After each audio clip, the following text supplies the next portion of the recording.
just watch these games, knowing we could play either team. But nah, just trying to keep our head down, stay focused until we get this ring.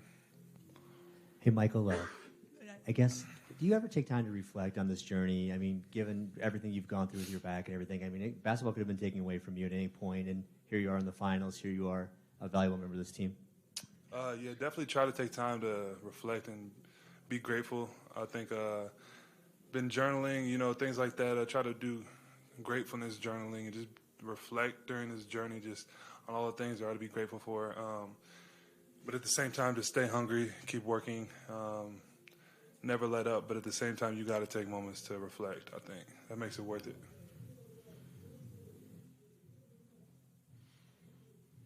Michael, I know you guys have started the game planning process for both of these teams. Just from your perspective, what is the biggest difference between these two teams and how you would approach either matchup? Yeah, I think they're both really good teams in their unique ways.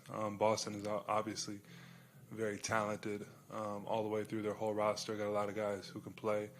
So you can't really take any of their guys lightly because they all are hoopers. Miami's just very gritty. I think both teams are scoring around 20 points off of other teams' turnovers. So we're emphasizing taking care of the ball and things like that. But they both present a unique set of challenges. We'll see tonight who we play, but neither team, is a rollover. Obviously, they're both very good teams. So looking forward to see who we play tonight. Hey, Michael, how do you think your coach, Michael Malone, has helped you guys navigate this journey here in the playoffs? And has he been any different in any way than he was from the regular season, or he's just kind of steady in the same way? Yeah, I think just, same as he's always been. I think all our guys are really doing the same things we've always had. We just have everyone healthy at this point. So I think that's really the big difference between now and previous years is just health.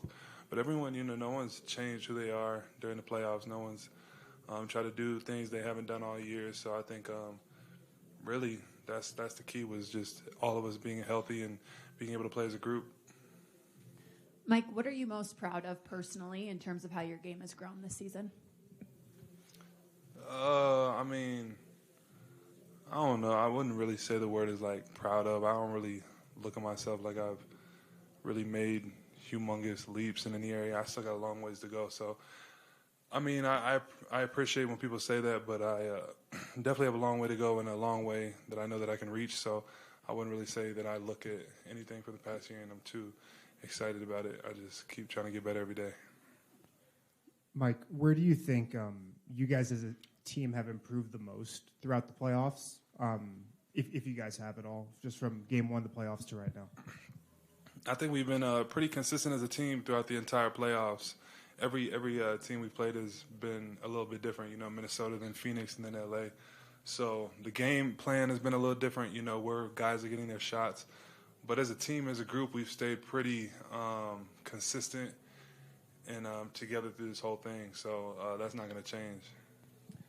Mike, we know you have a wide network of friends throughout the NBA, guys you keep in touch with regularly. Has anybody hit you or anybody offered any advice throughout this break, or have you been in touch with anybody, leading into the finals? Yeah, me and Trey Young have talked a lot. He's jealous since I'm in the finals, and he's only made the Eastern Conference Finals. We were talking about that in L.A. He came to our last game in L.A. And then Brandon Roy, my coach from high school, he called me the other day, and he pretty much was just criticizing everything that I was doing. I think he's jealous, too, because he never made it to the finals. But those two dudes, B. Roy still gives me lots of advice. He was my coach in high school, so he sees kind of how my game has evolved since my injuries and things. So, he gives me great advice.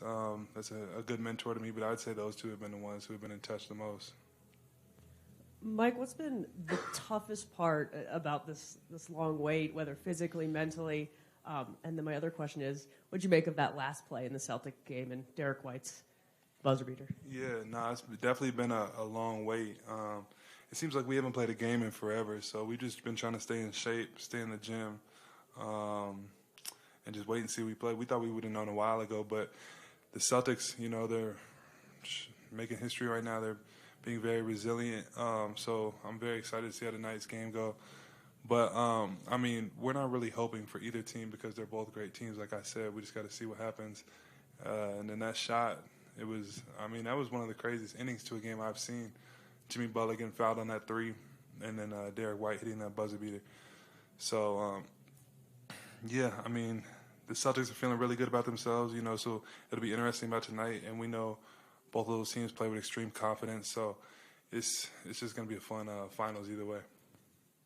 Mike, you were saying in November about how this is going to be a process with your back, and it's just going to be a gradual process to get to where you are right now. Mm-hmm. When did you feel like yourself, and how have you managed the back, and how do you keep managing it to make sure it stays like where it is today? Yeah, it's definitely. I mean, it's still a process because I'm able to, play and contribute, which is the things that I said earlier and got to be grateful for. But I still feel like there's a lot of boxes I can still tick, growth I can still achieve just in rehab in general and feeling better. But I've definitely made strides throughout the year. During the entire year was kind of almost I was rehabbing simultaneously, like playing. So I feel good at this point. There's some things that I'm doing different this time around to try to just keep my back in check and everything. But like someone said earlier, like it could get taken away from anybody any day. So really just try to stay in the moment and take it day by day and do my work every day and leave the rest up to God, for real. Mike, you mentioned kind of how long it's felt since you've played a game. Does that kind of cause you to have a more intense mindset in practice, just trying to at all simulate what it's like for a playoff game? Yeah, definitely. I think you definitely have to do that with this 8 or 9 day break.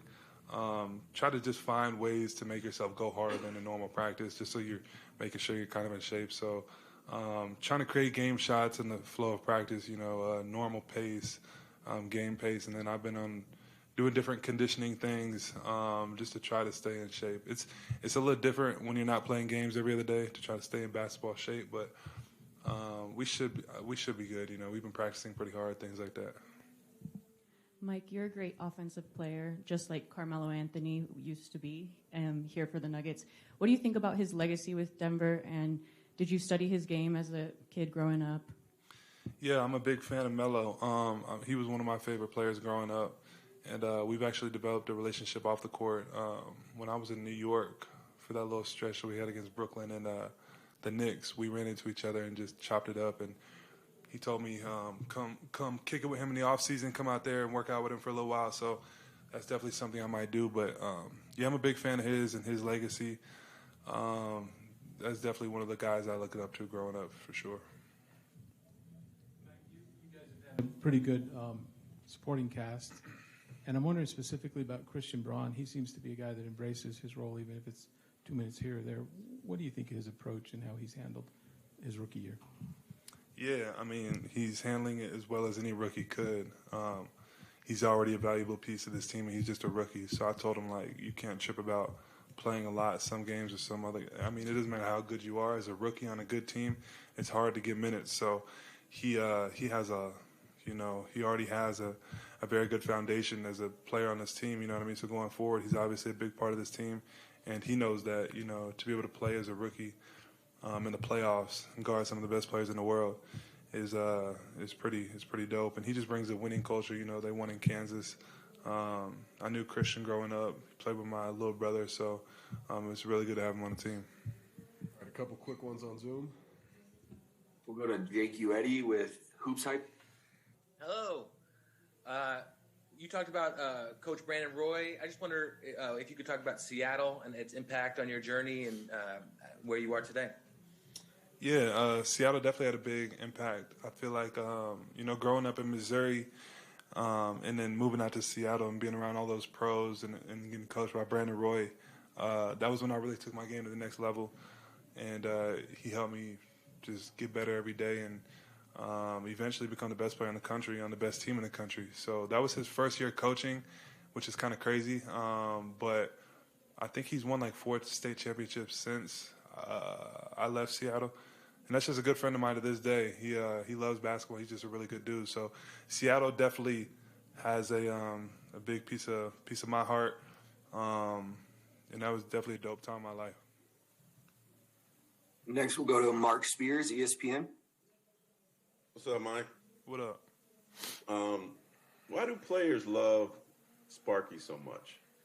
They don't. No, I'm playing. I mean, I think he's the longest. Correct me if I'm wrong.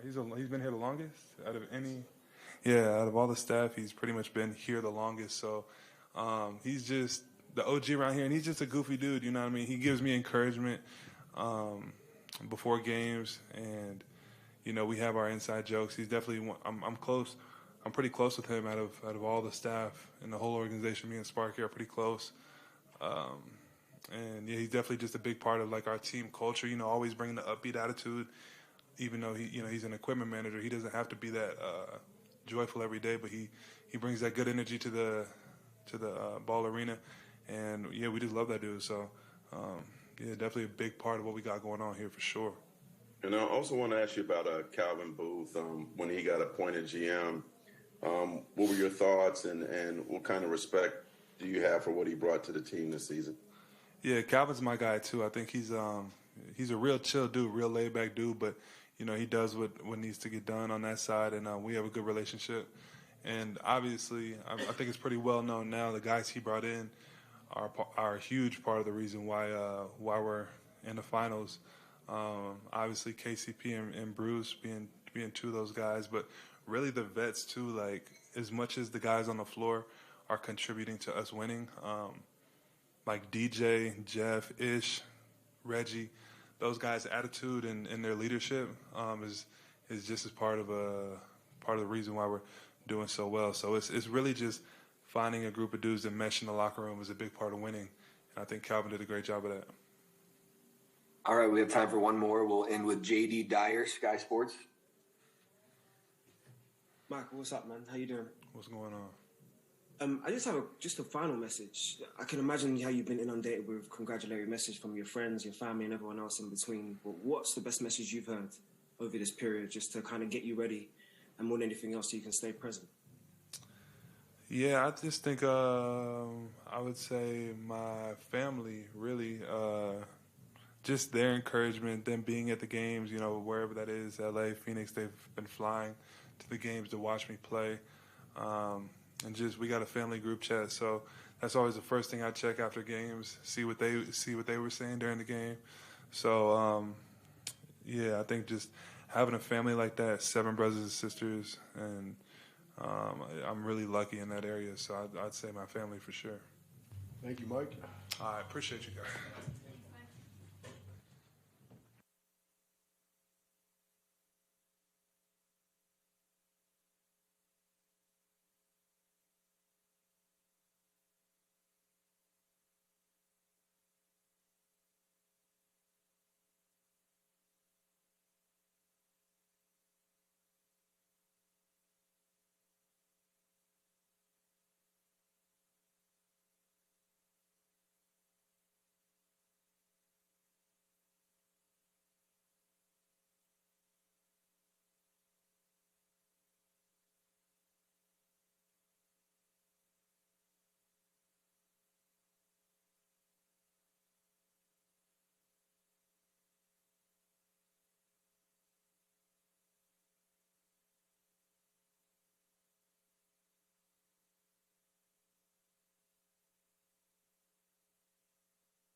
Coach, when we talk, you always talk about Jamal when you knew exactly when he was back in that Portland game. I guess with MPJ and his back, was there a moment when you knew he was back? Early in the season, I don't have an exact date, but I felt that Michael was fully back. I felt this was by far his best season as an NBA player, and the commitment he made to being the best defensive player he could be and buying into that end was evident early on, and as well as was his commitment to being the best offensive player he could be and playing without the ball and moving without the ball and spacing the floor. So, but obviously Jamal missed a lot more time than Michael, but I think for me it was Michael. I could tell early in the season that he was poised to have a very good season. He was moving well, he was healthy, and that's all that we needed from him because he's such a talented player. Michael, you always tell us about Nikola's maturation. Maybe the last step is finding his voice. Obviously, you spoke about it in Game 3 against the Lakers. Have you seen his voice get more pronounced or louder as the playoffs have gone on? I think that makes for a great story, but I don't know if it's entirely accurate. I think he's, throughout the year, not just the playoffs, he's picked his spots in terms of when to be vocal, when to challenge his teammates, and the Game 3 was just, hey, here's something we can do offensively, which is great. But I think it's even more important when we're playing at Houston and he calls the guys together before the game starts in warm-up lines because he doesn't like how we're warming up. So when he's holding others accountable and he's being a leader in that way, I think that's what really matters.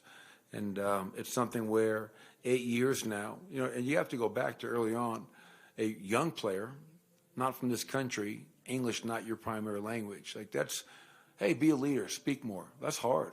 So I think as he's matured, gotten confident, and just become more comfortable in that role, he's done it more and more. And I think that's it's been a huge part of his continued development.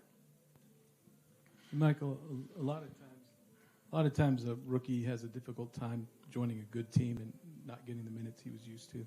How do you think Christian has sort of navigated that whole thing this year, and what do you admire about that? Well, all year long, the one thing I've talked about with Christian is that he's a winner, and the guy has won at every level, and here he is in the NBA Finals. So it's kind of staying true to form for Christian Braun. And then as a rookie, Game 2 at Golden State, he plays, and he plays well because Jamal didn't play in that game. And I think that's when we all realized that for a young player playing against the defending world champions on the road, he wasn't afraid. And that really stuck out to me. Like most young kids, they get in a situation or environment like that, they're going to be a little bit over their head, and he wasn't. And all season long, Christian's been a pro in regards to staying ready. Am I in the rotation? Am I not in the rotation? I'm not going to allow that to take away from my work ethic and my dedication to my craft. And then obviously the last 2 months of the year, whatever it was, he was a rotational player for the number one team in the West. And he's been, he's done his job in the playoffs. He's gone out there and defended, rebound, ran the floor, moved without it. And, he's never afraid of the moment, which you have to appreciate for such a young kid. Michael, what have you done as a team since we last saw you on Friday? And has this week been like a training camp, but at the same time you somehow have to simulate playoff tempo and playoff pace with this team? Yeah, it's definitely been a challenge, because while these two other teams are, going to a Game 7, and it's been great theater from afar because of Miami's up 3-0, and now it's going back to Boston for a Game 7. So yesterday we took off, but all the practices leading into yesterday were about us, with a real heavy emphasis on conditioning, pace, purpose, and just working on all the things that we need to. And then today we started working on things that both Miami and Boston, kind of things that we need to be prepared for, both offensively and defensively. And the best thing about tonight is we're going to finally know who we play, and that gives us Tuesday, Wednesday, Thursday morning to get ready for Game 1. But I give our guys credit. They have been locked in. The energy has been very good, and I think we understand that while we don't know for sure who we're playing, we have an obligation to ourselves to make sure we're preparing and conditioning and doing everything with that pace and purpose that I mentioned. Michael, I asked Nikola if you changed it all over your time together, and he said the only difference is that you give him the ball more. Do you feel like that is accurate, or do you feel like you're a significantly different coach than you were year one here? No, I think if I'm the same coach I was in year one, I failed. I wasn't meant for laughs. Thank you in the front row. But I think for all of us, everybody sitting in this room, if you're the same person that you were from a year ago, not even just 8, then we've all failed. I challenge myself to continue to grow, and not just as a coach, but in all facets of life. I think that's, if you're not growing and improving, then you're probably getting worse.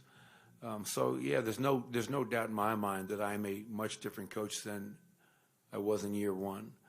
And I think 8 years in, I think for me, you kind of don't coach every dribble. You don't win and lose with every win or loss. It's not life and death. You try to pick your spots when you need to be emotional. It can't be every game. It can't be every halftime. It can't be every post game.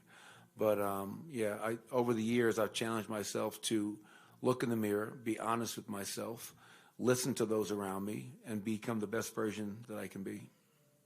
Michael. And by the way, I think I've given the ball for a long time.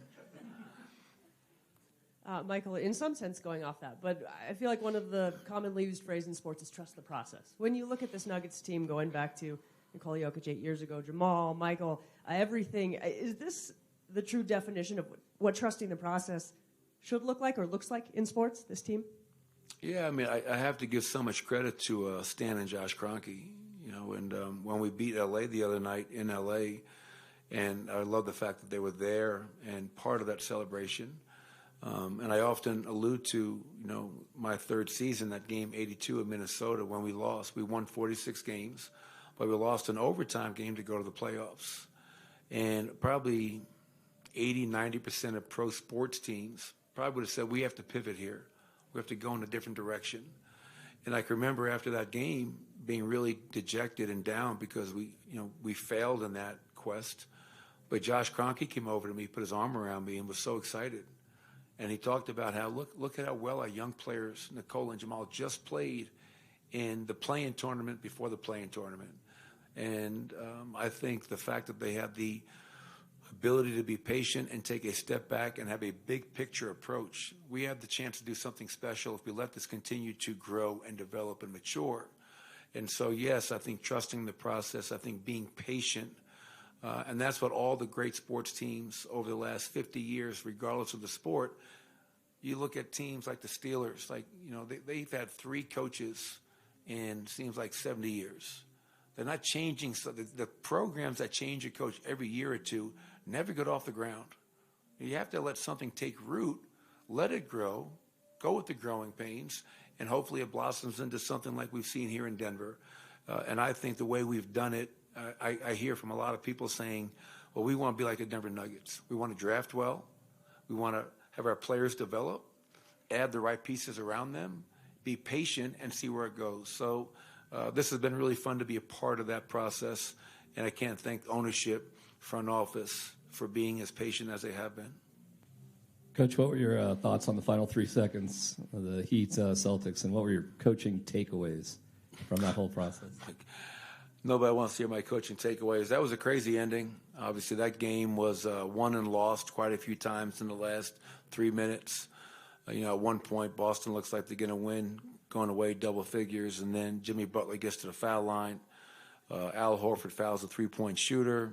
Great challenge by Joe Mazzulla, because even though they don't win the challenge, they put the time back on the clock, which allows Derek White to have the time to get that put back in before the final buzzer. And that's why you always preach to your players, man, you got to play for 48 minutes. And that game right there is a perfect example of that. So I know I speak for everybody in that locker room. We just can't wait for tonight's game to be over, to finally have some clarity. So when we wake up tomorrow morning, we know who we're playing, we know who we're preparing for, and we can kind of turn the page and really focus in on that. But Eastern Conference Final has been a hell of a series, and I think this is the first time where a team has been down 3-0 to force a Game 7 and have home court advantage. So we'll see if that plays a part. But I'm expecting another crazy crazy game and ending in Boston tonight. Coach, what's it like for you watching these games? Are you like in your basement by yourself taking notes, watching it diligently from a studying it standpoint, or are you just enjoying them as a basketball fan? All that. I mean, it's for us, obviously, knowing that we're going to be playing one of these teams, and all week long with my coaching staff, we've been talking about both teams, the problems they present, and the things that we have to be worried about. We always identify, Katie, the themes going into each and every series, and they change depending on who you're playing and what problems they present. And we had a long meeting this morning, and tomorrow we'll have more clarity in that regard. But I watch it as a fan of the game. I watch it as a coach getting prepared to play game one against one of those two teams. And but I allow my wife to come down once in a while to check on me. She's allowed down. Couple on Zoom real quick. We'll go to Joel Rush, Forbes. Hi, Michael. Good to see you. It's been a long time since Michael Porter Jr. was in the playoffs, a couple years till this run, and he's been through a lot in that time. I think his growth on the court has been pretty self-evident, but how about his mental growth? Like, what have you seen from him in terms of his mindset or how he's grown during that time since his last playoff run? Yeah, long time, Joel. Good to hear from you. What stands out for me is that because he's healthy, he's confident. I mean, when you're not healthy and you can't move and do the things that you're accustomed to doing, that really makes it hard to go out there and be confident in your game and what you're able to do. So first and foremost, with Michael being physically healthy, I think that is giving him the mental confidence to go out there and play the game at a high level. I think the series he had against the Lakers, just the scoring, the rebounding, the efficiency was a huge part of us sweeping LA in that Western Conference Finals. But he's in a very good place right now. He's confident. He's really bought into trying to become the best player he can be on both ends of the floor. And like one example of that is end of games. Like, he does not want to be taken out because the perceived lack of a defensive player. And every time this season when he has been taken out, he gives Ryan Saunders the death glare. Like, I can't believe you're taking me out. And he's closed a lot of games for us lately because he's 6'10", he's defending well, and he's rebounding at a high level. So he's confident, he's aggressive, and he's had a huge impact on this team. Next, we'll go to Jake Fisher. We'll take one more, and we'll end with Jake with Yahoo. Hey, Coach. Just flashing back to the trade deadline in 2021, what do you remember about your perspective in the lead up to acquiring Aaron Gordon? And from the jump, you guys had that 8-0 start. How obvious was it how perfect a fit he was going to be next to Nikola in the front court?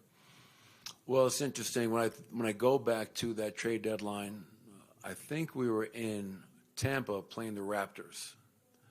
And as is always the case, to get a player, an impact player, you have to give something up. And Gary Harris was a huge part of our team. Gary Harris was here when I got here and was a big part of us kind of building our team into what it is today. And so to give up a guy like Gary Harris, as well as R.J. Hampton, who was a rookie, that was hard. And the lead up, we're driving to the airport. We spent the night after the game. We're driving to the airport. It's the day of the trade deadline. And Gary's on the bus with us. And I get a call, and as we're approaching the plane, the trade is done. And in a weird way, maybe it was great it happened this way because, a lot of guys were crying, and we all had a chance to give Gary a hug and let him know how much we loved him and appreciated him. So that was hard. That's something that is never really talked about when trades are made. You always talk about the player you're getting. Just like trading a guy like Monte and Will for KCP, man, those guys were here for a long time. The second part of your question, it was evident pretty quickly to your point, but the game that stands out right after that trade deadline was our game in L.A. beating the Clippers. They were healthy, we were healthy, and we beat them, and Aaron's impact was noticeable because of his ability to guard a guy like Kawhi Leonard. And I know after that game, I felt we had a real chance to win a championship that year. And then, unfortunately, as we all know, soon thereafter, Jamal suffered the ACL injury, which kind of put, things out of whack for a while. So Aaron has been tremendous for us. And you look at the job he's done against Karl Anthony Towns, against guys like Kevin Durant, LeBron James, and whoever we play next round, he'll have just as an important role for us. So very thankful that Aaron is here. Thank you, Coach. All right. Thanks, everybody.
Hello, everyone.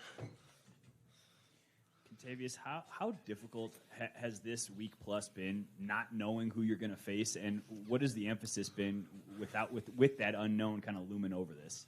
It's been difficult for us as how long we had to wait to play. Just being anxious and just being ready. I feel like that's the more difficult part. Just trying to stay focused within this longer time period that we have. And lucky for us, we get a couple more days of rest. But we enjoying this time, fixing our injuries, getting ready to 100%, everybody, and just trying to stay focused.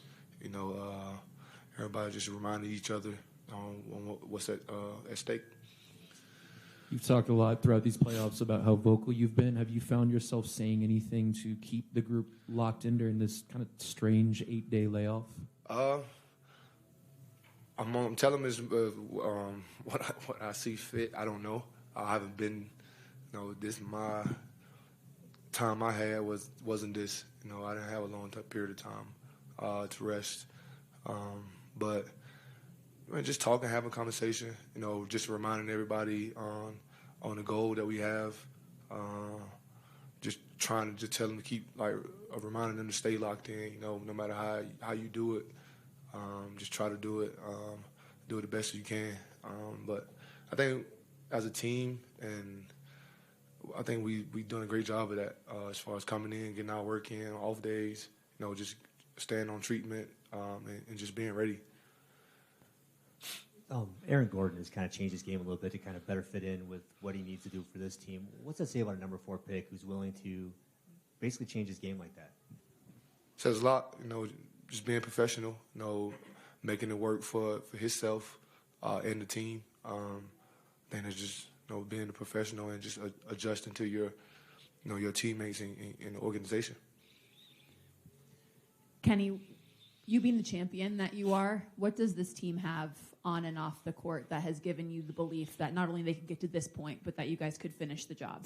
I'm surprised at our focus. Our focus is tremendous. Even though we had this long period of time off, everybody still have the same mindset. They haven't faded away.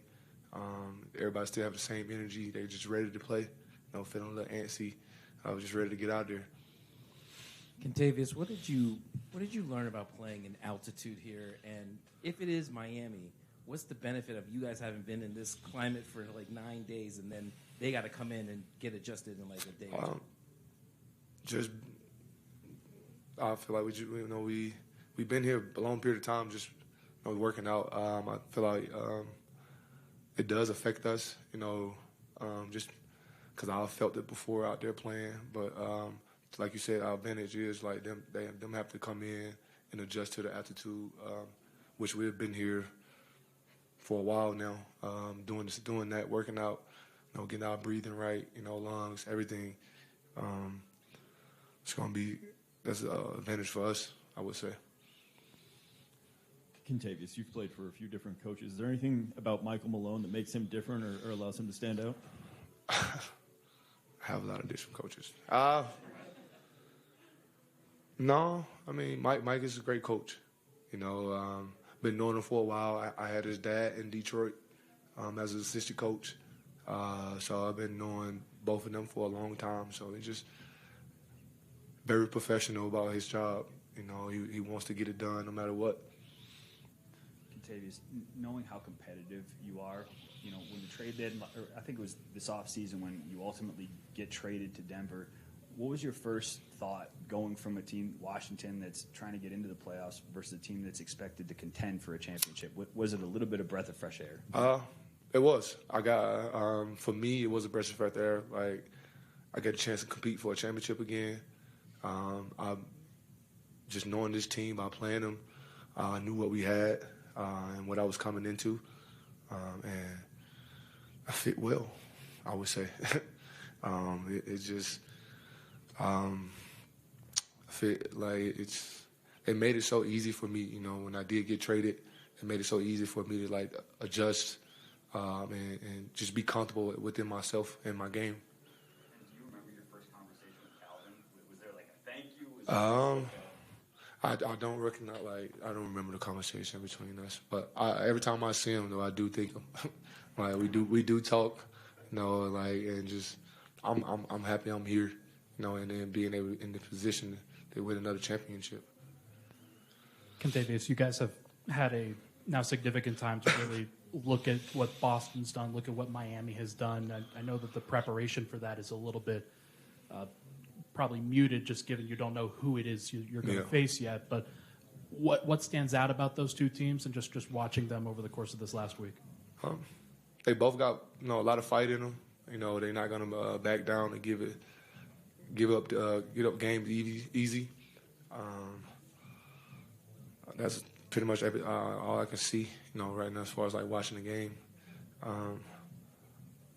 Both teams are tough, but when we do our thing, we cover both teams because we don't know who it's going to be, and we just hopefully, we're just waiting right now.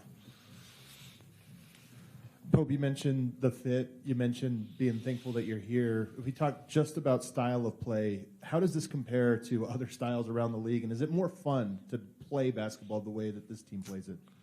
It is. We make it fun. I feel like on any team you can make it fun when everybody's sharing the ball. But here, like I just said, everybody shares the ball. Everybody want to help each other out. No matter what it is. And that just makes your confidence go high, like when you got your teammates behind you all the way. I heard Ish talking about how you guys have a really great relationship sharing teams the way that you have, but I'm curious, how is this veteran group special compared to other teams that you've been on? How would you describe them? First of all, we have more veterans over here. And second, they all vocal. Everybody talks to. No matter who it is, even me, they come up to me and talk to me, give me advice, on what I should do, or ask me what I think about this. I love feeding off them guys like Ish, DJ, Jeff. We talk a lot about just basketball, and I think they just helped me out, to be the leader that I am, vocal, and just being able to get my teammates in position and just to let them know, like, all right, we can do this. Cool. We'll take a couple on Zoom, and then you're out of here. We'll go to Conrado Giulietti, ESPN Brazil. Hi, Contavious. How are you? I'm good. Back in 2020, you were locked in a bubble, but still, I'd like to ask you, how different is to experience the NBA Finals as a Laker and now as a Denver Nuggets in terms of anxiety, fans' expectation? I mean, I don't think it's a difference. My 2020 championship, I had great Laker fans. Here, I have even greater fans. a lot of love. Just love, like, being able to, put on for my fans. It gives a great feeling and the confidence just knowing, like, the screaming and the support behind you is also greater. Next, we'll go to Jake Fisher, Yahoo. Hey, Davis. You talked about your trade a little bit earlier. I remember when you got introduced out in Vegas, you said you were surprised by the outcome, and your name was kind of on the trade block since that February before.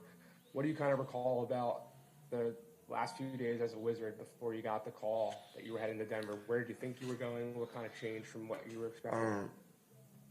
I heard the rumor. I didn't know how true it was until the next morning when I woke up and got on the phone with my agent. They said it could be possible, but wasn't sure yet. But my agent did his job. He made it happen. I'm happy. All right, we'll take one more and end with Christos Saltin, Portal, Greece. Hey, KCP, hope you're doing well. You mentioned before the focus of your team. So how would you describe the vibe in the locker room ahead of the NBA Finals? How big is the desire and the will to make something special in this series? I didn't even hear that question. Yeah. Can you hear me? Oh, okay. I mean, I'm always talking about it. For me, it's just to be a part of history with the Denver Nuggets. Making their first finals appearance, winning their first NBA championship. I feel like I'm more excited about that than anything. Thank you, Contagious. Thanks, everybody. Thank y'all.